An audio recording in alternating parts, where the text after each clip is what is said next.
What's up guys, Eagle here from ProNDC. Welcome to another ESO build video.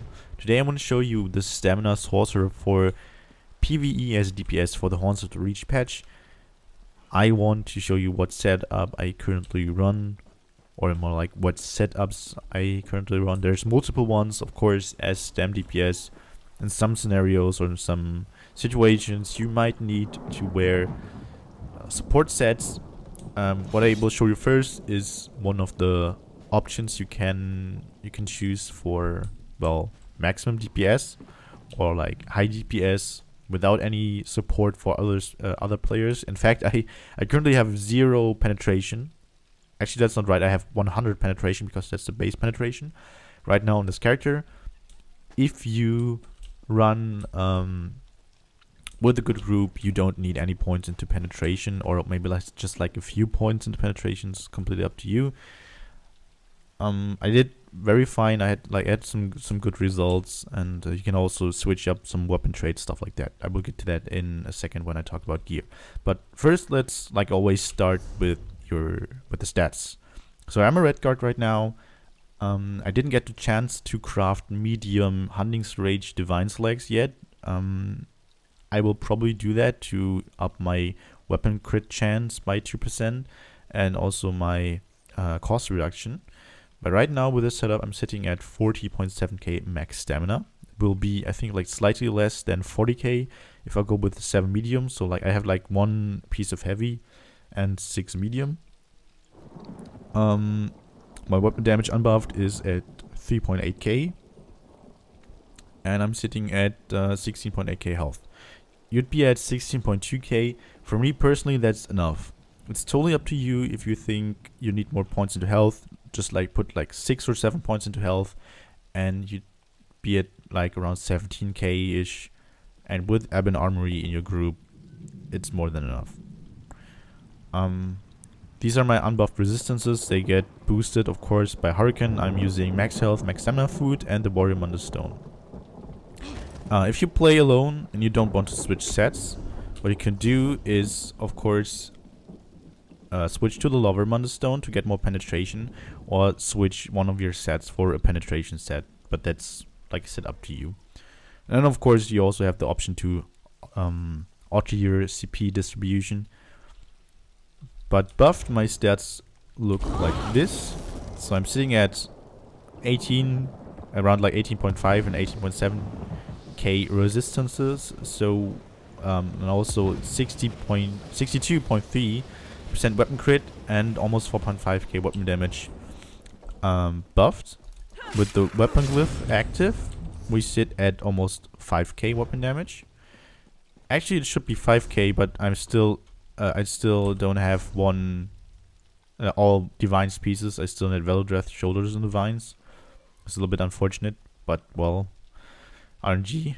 You guys know how RNG is. Oh yeah, I'm a red guard, as you can see. I just changed my PvP sword to a red guard, and I have all points in stamina for yeah. That's just how I play. Like I said, you can put like 6 or 7 points into health. Other races that you can pick are Khajiit and Orc.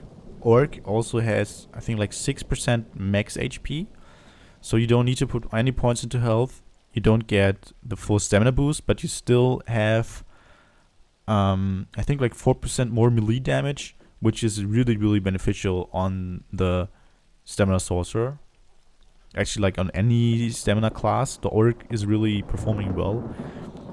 And it's totally up to you which of these 3 races you pick. Khajiit, of course, does not have the max stam and not the stamina return from the red guard passives, but you get 8% more weapon crit chance, which is a lot.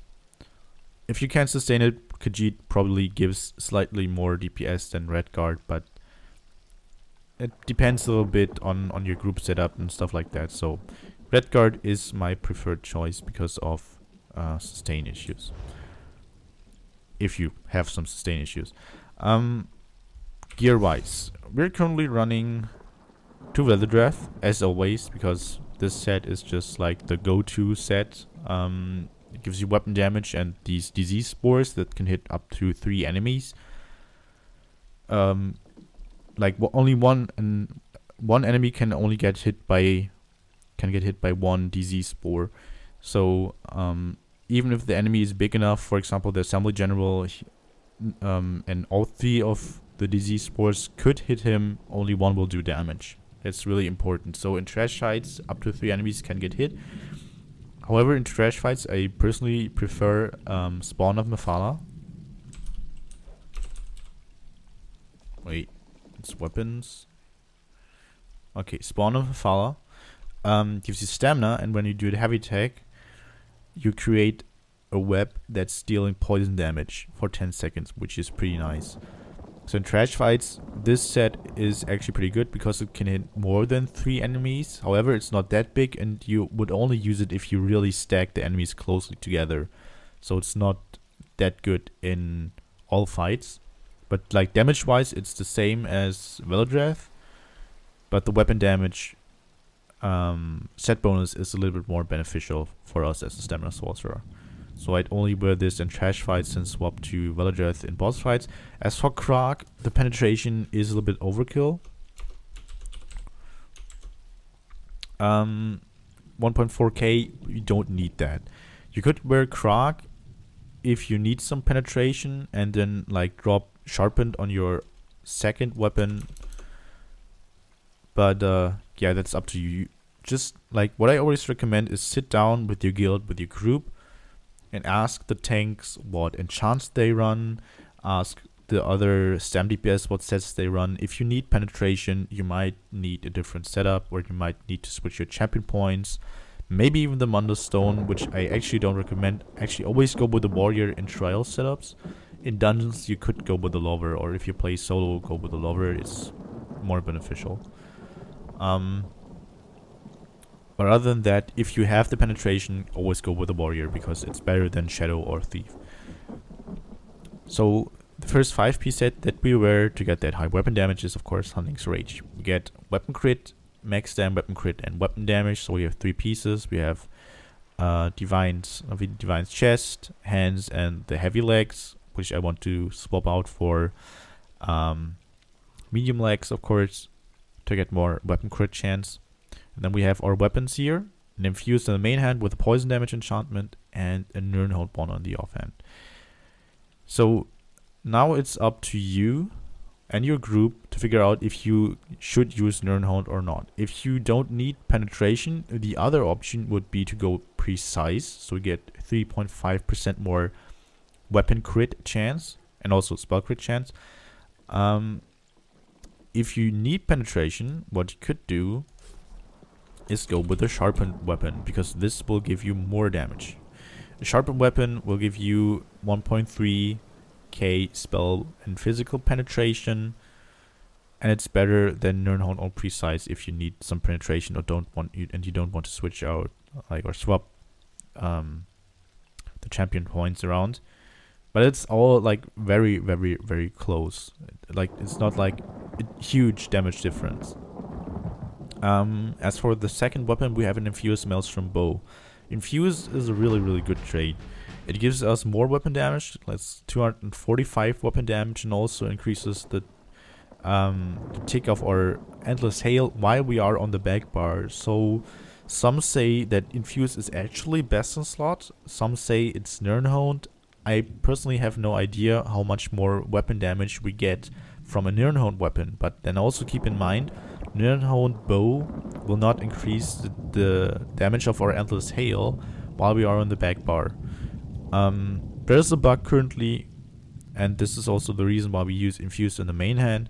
Infused in the main hand will infect the enchantment here, so we get the increased damage of Volley or like Endless Hail because we use an Infused dagger on the main hand. And then also Infused reduces the cooldown of the second weapon. Like I always found it a little bit strange that my weapon damage enchantment is at like 58-60% uptime, which is only actually possible if we use Infused as a trade. However, this only affects the cooldown of the offhand and not the power of the glyph. Usually an infused weapon damage glyph should give you like 417 for 5 seconds. that's not the case. So you get the regular 348 weapon and spell damage, but with a reduced cooldown. So this is a bug. If they fix that bug, we will lose a little bit DPS, but not a lot, I guess. So this is the first 5-piece set that we wear, and the other set is one that you can easily farm, and that's the automaton set. So we get weapon critical, max dam, and weapon damage, and if it's gold, 400 weapon damage to all physical damage abilities, and we basically only have physical damage abilities except poison ejection. So this is a lot of extra damage. A lot of extra damage. It doesn't show in our stats, but basically when we are fully buffed in trials, we should be sitting at more than 6k weapon damage. And yeah, you feel the damage difference. So I have 2 divine body pieces in gold, and like the difference is not that big, but you get a little bit more max stamp from the gold jewelry but there isn't any. And because I have 2 gold pieces here, we're not sitting at like, I think like 387 weapon damage. So yeah, 391 still enough. And this is the second set that you wear. The other set that you could wear if you need a little bit more sustain, and if you also want to boost the damage of your poison injection, is, I think I have it here, or at least some parts. Yeah, the Vicious Ophidian set. I used that before that. Vicious Ophidian, weapon crit, 2 times, minor slayer, weapon damage, and it reduces the cost of my stamina abilities by 8%. That's really, really nice. And especially in trash fights, when we kill enemies, we get 2,150 stamina back every time we kill an enemy. So that's really, really good for sustain, especially in trash fights. We get this set from all the Crackdown trials. We don't even have to do them hard mode. If you want gold jewelry, you have to play it on veteran. Same goes for the automaton set. If you want the purple jewelry, you have to play it in veteran. However, if you like the necklace, this is a unique drop. You get it in Darkshade Caverns 1 at the Cavern Patriarch. Just kill him a couple times. You can skip, I think, everything except the third boss, or like no, the second boss. You have to kill him to open the door, and then you can skip the mobs again, jump down, and just kill that Natch thingy, and if you're lucky, you get the necklace. Sometimes there's an issue with your stats with unique drops. I'm not sure. I will try to get my hands on a regular automaton necklace and see if the damage, like if there's a big difference, because I was sitting at 3.7k weapon damage, and I had, I think, like reduced cost here, the default glyph, and 2 stamina recovery glyphs here, and I changed them all to weapon damage, and I only gained about 100 weapon damage, which is weird. It should be much more, but yeah, I don't want to use any like exploits here, so I just re-enchanted it, because like this should be the value that the actual value that you have with these enchantments. So when do we wear this setup, or when do we wear Hunting's Rage and Vicious Ophidian, like the other option that you have for like maximum DPS? Oh wait, let me put it that way. This is the most easily obtainable set combination that you have. I think Vicious Ophidian with Automaton would give you a little bit more DPS than Hunting's Rage, but you need Vicious Ophidian weapons. Björn was really nice. He gave me the sharpened dagger that dropped during our Sanctum runs yesterday. And now I only need another infused weapon, or maybe get an Automaton infused dagger here, or an axe. An axe also works on Stamsork. I will get to that in a couple seconds. So when do we actually wear this? Well, the other Stam DPS in the group need to wear sets like Thunder Flame. Thunder Flame reduces the physical resistance of your enemies by 3.3 or 3.4 if it's golden. Then also Night Mother's Gaze, which I wore myself yesterday because it also reduces physical resistance. War Machine is also an option for the Templars and Nightblades. Morak Tong. I don't have weapons here, but I have the jewelry. Gives you a lot of weapon damage, max dam, and increases the poison damage. That is a really good buff set. And also the tanks were Alkosh. At least our tanks were Alkosh. Also reduces the physical and spell resistance by 3000. We don't have a full uptime, like 100% uptime. If the fight is good, we have like 8% uptime on Alkosh, but it depends a bit on the boss fight. And then also the Crusher enchantment reduces the target's physical resistance and spell resistance by 1.5k. Usually our tanks have infused weapons, and then it's I think like 1.9k, which is a lot. So like if you add up all these, like all this penetration, you end up at more than 17,000 penetration, and then you don't need a sharpened weapon at all. But keep in mind, Alkosh and Crusher don't have 100% uptime. It's really hard to get a really good uptime, and you need to figure out, do you need some points into penetration and champion points, or do you need a sharpened weapon? But that's basically it. If you don't have that much penetration in the group, or if you're the only Stam player, you might need the Two-Fanged Snake set. Two-Fanged Snake is obtainable in Sanctum Ophidia only, not in all Crackle trials. You get weapon damage, stamina, weapon crit, and 4300 physical penetration. You have that basically up all the time. And yeah, that's the set you use if you like the only stamina player or one of two. Then it's not a good idea to go with the support sets, because Two-Fanged Snake will give you more damage. If you don't run trials, Spriggans is your alternative. You can buy it or you can farm it. It's totally up to you, but keep in mind you only get purple jewelry of the Spriggan set too. It will give you around like 3.3, 3.4k penetration. If you want to do Maelstrom Arena, just go with the Vicious Ophidian set and wear Night Mothers, wear an infused dagger and a sharpened dagger, sharpened VMA bow, and then Vicious Ophidian 2 body pieces, 3 jewelry pieces, and then Night Mother 3 body pieces. Maybe enchant one with health, or put some points into health to reach the 17k mark, and just go with Velodreth and you're good to go for Maelstrom Arena. So that's pretty much it for sets. Let's have a look at skills. One sec. So for skills, let's say, where is it? Stormcalling. So what I was talking about, why is an axe actually an option on the Stem Sword?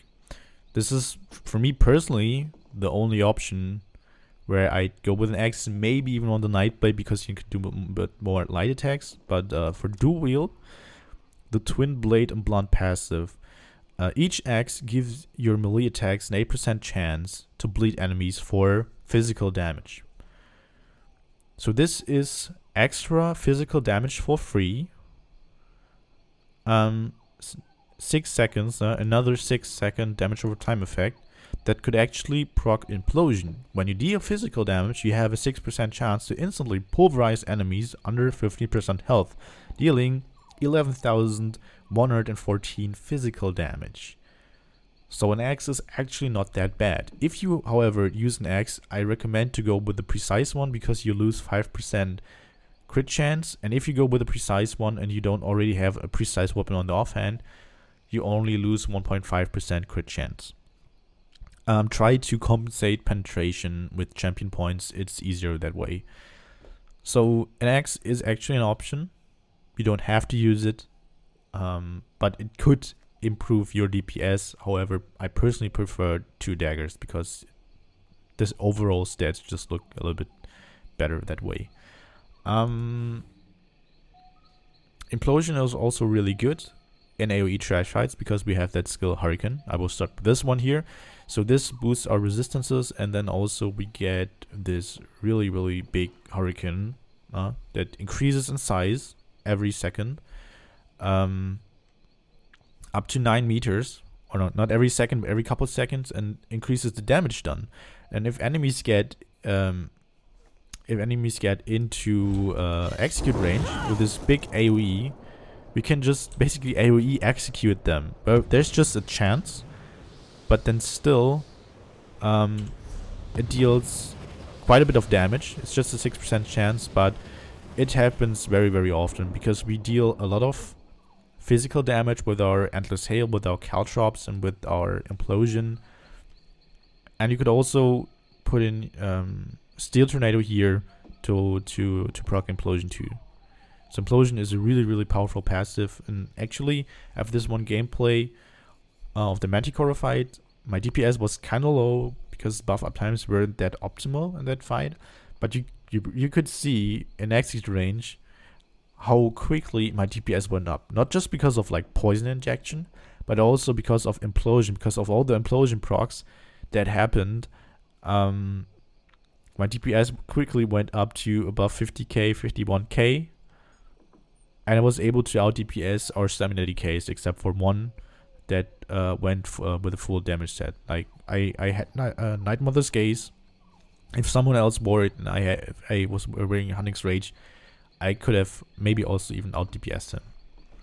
Anyway, Implosion really strong in combination with Hurricane. Then I personally myself I chose Flying Blade as a spammable. Really good because you can use it from a distance.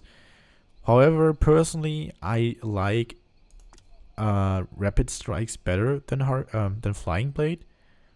It's just the thing that Rapid Strikes has a 0.6 second cast time. That means you cannot like instantly bar swap, cancel it, and still get the damage. You see, like the final hit deals 300% more damage. There's a point where you can weapon swap and still get the full damage, but to get that down is really hard, especially with all the FPS drops in trials. And what you want to do, like that's actually the reason why I prefer Flying Blade. If you go with Rapid Strikes, what I recommend to do is cast Rapid Strikes at the beginning of the rotation and weapon swap cancel one of these skills, or preferably Rending Slashes, because what you want to do in your rotation is cast Hurricane and Deadly Cloak on cooldown to get the maximum DPS. Don't overcast them, you will lose some damage. Yeah. So this is my spammable. This is, oh man, Kim. Rending Slashes, single target dot. It's really good. In Maelstrom Arena you wouldn't need it, to be honest, because the fights are too short to really get to use these 9 seconds. Just put Crit Surge here and you're good to go. And then Hurricane, I already explained it. And Deadly Cloak reduces the AoE damage that we take by 25%. Also some nice AoE damage. Then we have Bound Armaments, toggle ability, so we need it on both bars. Increases our max stun by 8%, and we get 11% more damage on our heavy attacks. If I need some AoE, I use Flawless Dawnbreaker. Actually, I only have it slotted because of the extra weapon damage that we get while slotting it. And also here from the Fighter's Guild, the Slayer passive increases our weapon damage by 3% for each Fighter's Guild ability slotted, which is nice. For single target, I just go with Ballista. Really powerful, extremely good in single target, and because of our passive from Daedric Summoning, Power Stone, we get 15% ultimate cost reduction. Really nice. So it only costs 149, so we can cast it much more often than other classes. Razor Caltrops. Really good AoE damage over time effect. Then we have Rearming Trap for the Minor Force buff, and it's also really good damage over time. Poison Injection becomes most powerful at 50% health or less, and deals up to 260% more damage, which is really nice. And then we have Endless Hail. Endless Hail activates our Maelstrom Bow, the strongest ability that we have for single target and AoE. So that's it for skills. Let's have a look at champion points. So, champion points. We have 31 points into Warlord, 2 into Splinter, 43 into Mooncalf, 76 into Tenacity, and 28 Tumbling, 40 Shadow Board. This is basically the setup that I feel most comfortable with. And you might want to switch around some points, Tumbling, Shadow Board, and Warlord, depending on what you actually need. And I really like it that way, and I will try to adjust my CP like that for the other classes too. In the red tree, it's the same thing again. 52 Ironclad, 11 Spell Sheet, 46 Skin, 49 Elemental Defender, 49 Hardy, 19 into Quick Recovery. And for the blue tree, currently, because I'm using Flying Blade, I have 34 into Master at Arms. I wouldn't put more than 20 in there if you use Rapid Strikes. And I have 61 Thaumaturge, 61 Precise Strikes, and 64 into Mighty, 0 into Piercing. I only have it at that because I was using Night Mother's Gaze yesterday, and I used a Sharpened Dagger on the offhand. If you don't have, like, you still need a little bit of penetration, so you would put a couple points into here. Maybe like between like 4 to 10 points, depending on how much penetration you actually have. So really, again, what I recommend, sit down with your team, sit down with your guild, and calculate. It's just regular numbers. It's not like science, like rocket science that you actually have to do here. No, you only have to add some numbers and try to find out how much points you need to put into here. That's basically it. So try to aim for 17k penetration. If you have that, don't put a point into piercing and just go with a sharpened offhand weapon. If you have more than 17k, you can go with a precise one or an air-tone one. So that's basically it. For champion points, gear, and CP. Oh my god, what is he doing? Okay, for the rotation. Like I said, what you want to do is cast these skills on cooldown. So they last 15 seconds, rotation only lasts for 10 seconds. So we don't cast them every time. And then we also save some stamina by doing that, because you can see there are the most expensive skills here on the bar. 2.8k, 2.5k, and are spammable only at 2k and the dot at 1.4. So what I do actually, after I, like on the bow bar, I cast my trap, my hail, my cut drops, my poison injection into a bar swap. And what I do then is actually do heavy attack into rending slashes if I am low on stamina. And if my skills run out, I do heavy attack into the other skills. If I have enough stamina, I just do light attack weaving and cast my flying blade a couple times. If I have rapid strikes, I just cast my rapid strikes a couple times. So basically my hurricane ran out, so I recast it. This ran out. I go to my bow bar, reapply my dots. There, do heavy attack. This one heavy attack into flying blade a couple times until my hail reaches 2 seconds. My hurricane runs out, so I recast it, put down my dots again. And I see my Deathly Cloak ran out. Hail is 2 seconds. I go back to my bow bar. Trap, hail, caltrops, poison injection into bark swap. And hurricane is out again. Deathly Cloak is out again into bar swap. That's basically how the rotation works. There's no point in showing you the damage. I will like barely hit like 30k, because as you saw from the gear that I'm wearing, I have 100 penetration. I have 100 penetration, so it's I'm not able to get a lot of damage. If I want to do a DPS test on the skeleton, I would need the Lovermund Stone and Twice Fanged Serpent. That way, add some points into penetration. Here's some advice. If you want to go for DPS tests on the skeleton, try to aim for around 12,000 penetration. That's like the sweet spot. If you then have a lot of magicka on your mag charts and spell damage, or you have a lot of weapon damage and mag stem, stuff like that, and you get your rotation done correctly, you should reach some nice results. However, Lovermund Stone, stuff like that, and Twice Fanged Serpent, those are the two things that I need to get that 12k penetration. those are not very useful in trials, or twice fanged, at least in my group, is not very useful in trials. Anyway, that's pretty much it for the stem sword, guys. I know it was a little bit confusing for me when Kim showed up. Kind of happens all the time. I should set myself offline when the next time I record a build video. Anyway, guys, if you have any more questions, feel free to ask them in the comment section down below. If you don't want to miss any more ESO content, feel free to hit that sub button, and if you really liked the video, make sure to hit that like button too. I hope you will tune in next time as well, and I hope to see you there. So until then, bye bye.